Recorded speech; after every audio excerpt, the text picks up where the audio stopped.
And just last hour in the U.S., Mike Johnson retained the gavel. The Republican congressman is re-elected as Speaker. Here's the moment as it unfolded. The tellers agree in their tallies that the total number of votes cast is 434, of which the Honorable Mike Johnson of the state of Louisiana has received 218.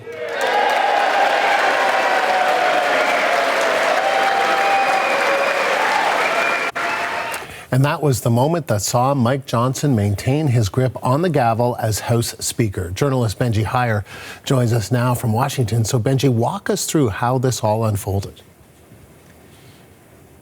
Look, this has been a remarkable turnaround on Capitol Hill in the past hour or so. We saw at the end of the first round of voting that Mike Johnson was poised to lose, and therefore there was going to be a secondary round of voting, maybe even more after that. But in quite sensational circumstances, two of the holdout lawmakers that decided not to put their weight behind Mike Johnson, they, in the end, actually flipped their vote, and they did so because the process of that first round of voting technically hadn't ended. The gavel hadn't been hit, and therefore there was an opportunity for them to recast their ballot. It took everyone here by surprise, actually, because the presumption was that Mike Johnson had lost and that we'd need to go again. But he's got over the line, 218 to 215. He lost one Republican representative who was always going to vote against him. Those critics holding out because they believe that Mike Johnson was in favour of too much government spending. What is going to be interesting to see is what convinced those two lawmakers to change their minds, because Mike Johnson, before the vote, insisted he wasn't going to be doing any deals behind the scenes. This is what he said just before that initial round of voting earlier this afternoon.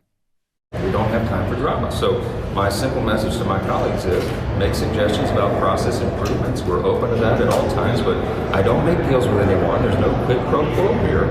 I don't do anything in exchange for a vote other than commit to make this institution work as effectively and efficiently as possible. That's the first vote. So no quid pro quo, no deals, he said, but clearly some element of last-second arm twisting here.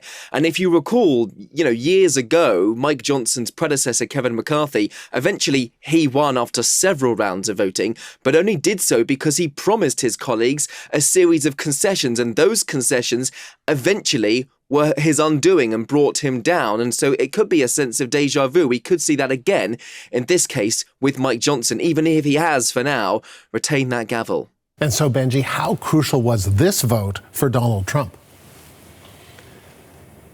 Well, imperative in the sense that on Monday, lawmakers will now be able to certify his election victory, and they wouldn't have been able to do so had they not come to an agreement on a House Speaker, nor would they be able to now continue with Donald Trump's agenda. He holds, of course, that trifecta of power in Washington, the White House and both chambers of Congress, even if he does so very narrowly. It's also a win for his political capital. The president-elect had come out and endorsed Mike Johnson for this position. He said a win for Mike today will be a big win for the Republican Party, those two men having a rocky but for the most part a reasonably good relationship. What today does show, though, is that the 119th Congress will still be a very unpredictable one, because whilst Mike Johnson has the support of Donald Trump and is the Speaker again, what he doesn't have necessarily is an overwhelming amount of support on every single vote. So on every single matter, border plans, for example,